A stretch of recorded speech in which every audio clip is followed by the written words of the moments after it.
Salam olsun əziz və böyük Türk millətim. Salam olsun Mustafa bəy sizə və MGTV izləyicilərimizə.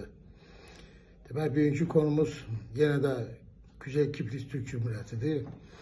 Baxın, bu günləri Türk Dövlətlər Təşkilatının Ağsaqqallılar Heyəti, konseyi qərar almış ki, baş verən son Türkistan bölgəsində 3 qardaş Türk ölkəsinin arxadan Türk Dövlətlər Təşkilatına xəncər soxmasının qarşısını almaq üçün güya Ağsaqqallılar Heyəti, Türk Dövlətlər Təşkilatının Ağsaqqallılar Heyəti, konseyi Kuzey Kipris Türk Cümhuriyyətinə çıxarı yapmaq istəyirlər. Yəni, orada bir boy göstərisi verəcəklər və ora toplantı təşkil edəcəklər.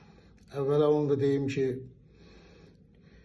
Türk Dövlətlər Təşkilatının Ağsaqqallılar Heyətinin konseyini hansı uluslararası bir birlikdə tanınır və yaxud da söz sahibidir? Ya uluslararası bir konseydirmi ki, onların sözündən nə baş verəcək, nə dəyişəcək? Kürəyimizə sancılmış xəncəri çıxartmağı belə olmur. Türk Dövlətlər Təşkilatı Kuzey Kiprisdə toplanmalıydı və bütün Türk Dövlətlər Təşkilatı üzv olan ölkələr həmən Kuzey Kipris Türk Cümhuriyyətini tanımalı və böyük elçiliklərini açmalıdır. Ancaq bunu eləyə bilərlərsədir. Yoxsa bu boş-boş Ağsaqqallılar konseyi ora yığılaraq, orada nəsə söz deməyə, boy göstərməklə işlər getməz. Mən bundan öncəki çıxışlarımda da demişdim, Kuzey Kipris Türk Cümhuriyyəti işğala hazırlanılır. Rum kəsimi tərəfindən işğal olunacaq. İlk öncə EOKO terror təşkilatı tərəfindən orada bir terror törədiləcək, xaos yaradılacaq. Sonra bura Türk Silahlı Qüvvələri müdaxilə edərkən və bugünkü Avropa Şurası və bütün media, dünya mediası Türk Silahlı Qüvvələrinin oradan çəkilməyini saxlayacaqlar, istəyəcəklər. Düzdür, buna yol vermək mümkün deyil, yəni bu yol verə bilmərik.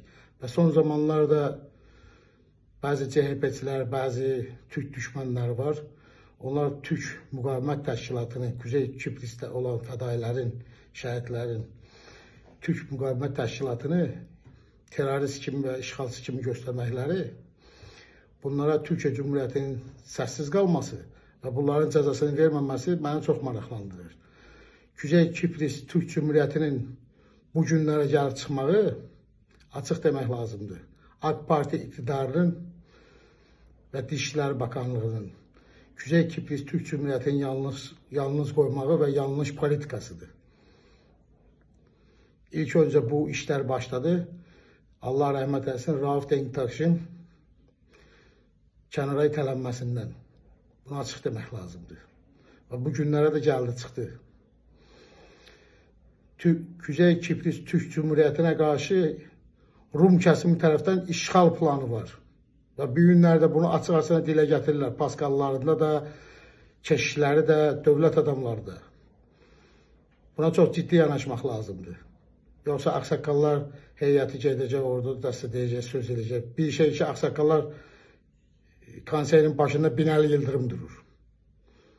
O nə Türklükdən danışacaq, nə konseydən danışacaqdır.